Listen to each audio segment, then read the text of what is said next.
We all want to be young. It's attractive. It's an explosion of hormones. It's sexy. Healthy. Don't take drugs! Don't take drugs! Well, maybe not. But there's more. Young people represent new languages and behaviors, and they're directly influencing consumer habits. They're positioned at the top of the influence pyramid, and are aspirational to those younger than them, and inspirational to the older. Today's young generation, known as Generation Y, G, we, globalists, digital youth, millennials, whatever, is the largest in absolute numbers on a global perspective. And they have crazy buying power when compared to their parents when they were young. It's funny because this important role of the youth today has its roots precisely in the baby boomer generation. They were born in the post-World War II, in the 40s and 50s. Insecure and impatient, they pushed for big changes.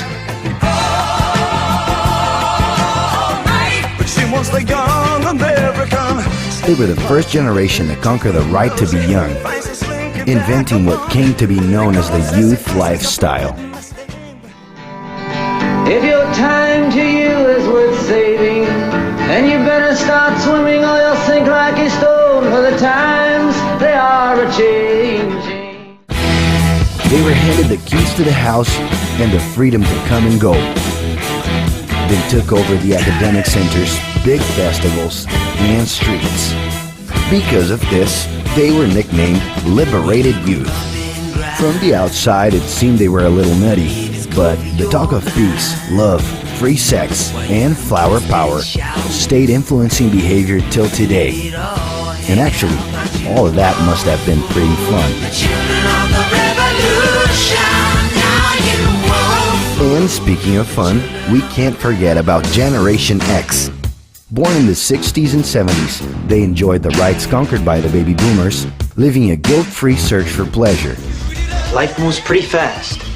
If you don't stop and look around once in a while, you could miss it. Uneasy and enthusiastic, they pushed for new major changes. Inside their houses, they're the bosses of their bedrooms and have taken control of their individualities.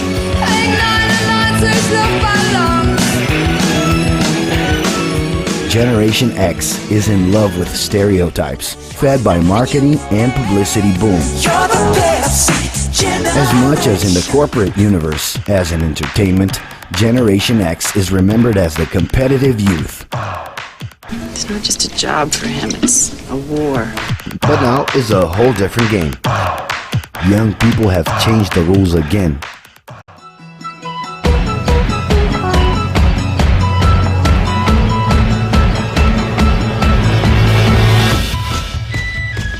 Known as the first global youth, millennials not only have the keys to their house and their domain, they have also taken over the world. Yeah, full access to it. Steered by the internet, their identities are transcending the place they're from.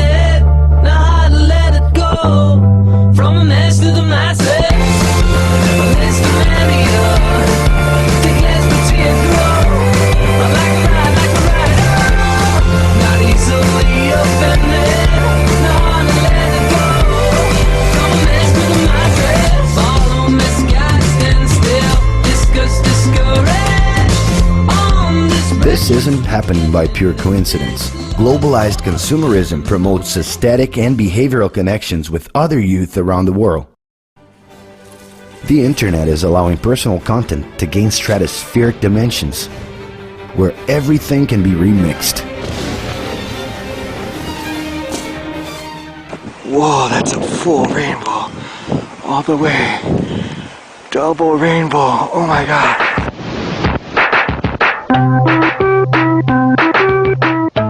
Over just a few days, content can turn into various global internet memes. Double rainbow all the way across the sky.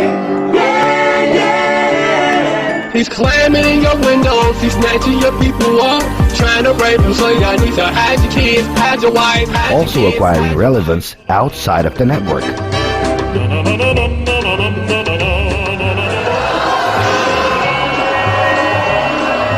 Obviously, all of this has consequences. The excess of information and possibilities is causing this young generation to have general chronic anxiety.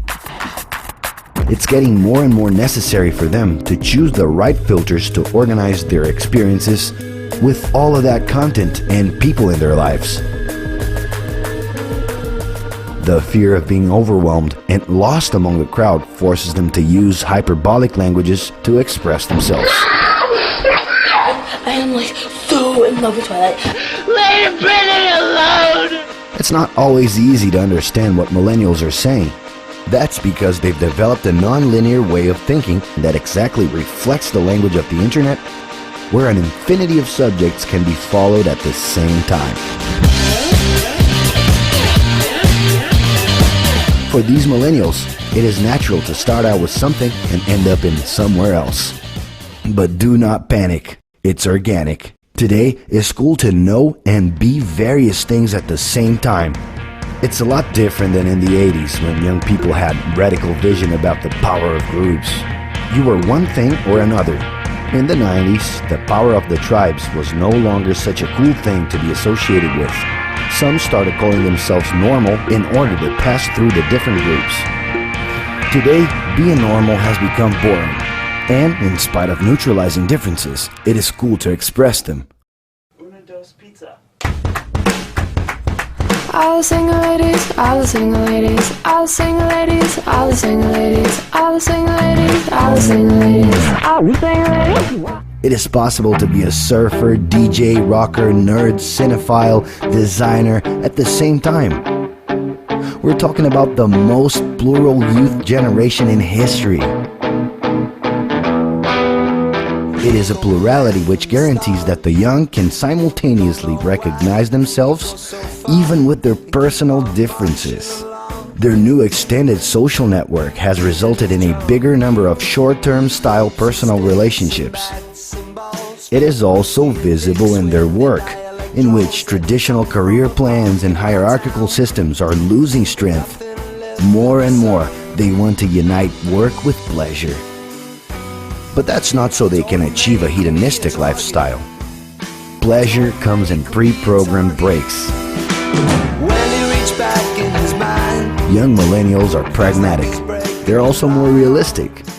Their big idols aren't the most idealized figures, but instead are common people who realize small possible dreams that aren't utopic. They are the faces of the new economy, ruled by open source and crowdsourcing and independent initiatives that, with the power of the internet, can have an immeasurable impact. This collective conscience is the zeitgeist of the future, leading to a scenario of opportunities. But it's not easy. The new is always intimidating. A lot of things that were not immediately understood in the past are today considered natural behavior. You can understand and take part, or comfortably sit and follow along. In the end, to be young is sexy and fun, but it's a lot more than that.